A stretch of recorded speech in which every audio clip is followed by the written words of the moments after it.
कही के केतना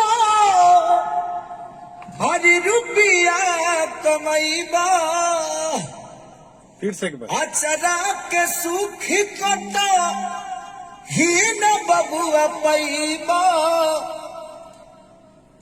होई तो हरी सपना अधूरा रे बचवा माई बिना होई नहीं सपना कब पूरा, माई बिना जिंदगी अधूरा। हाँ, ये मेरा गाना बहुत पहले में गया था पवन बाबा का लिखा हुआ एंगल म्यूजिक से, और एंगल म्यूजिक से रिलीज भी है। और आज मैंने देखा कि ये छोटा बच्चा एक छोटा बच्चा बहुत बढ़िया से गाया है इसको, और एनडीटीवी से लेके एबीपी न्यूज तक ये बच्चा वायरल है। तो थैंक यू कि ऐसे गाने भी आप लोग इतने प्यार देकर सुनते हैं और आशीर्वाद देते हैं। वो गाना आप सबको सुनाता हूं मैं कि मेहनत कही के केतना अरे रुपया कमैबा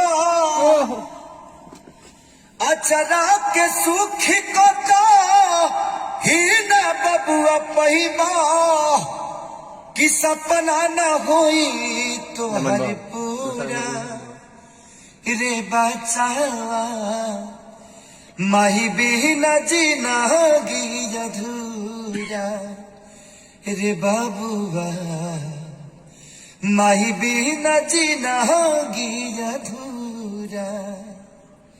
तो थैंक यू सो मच कि आप लोग ऐसे गाने को भी इतना प्यार देते हैं। लव यू ऑल चैनल जो ऐसे शब्दों का बढ़ावा दे रहा है। थैंक यू सो मच, और लव यू पवन बाबा, और लव यू एंगल म्यूजिक।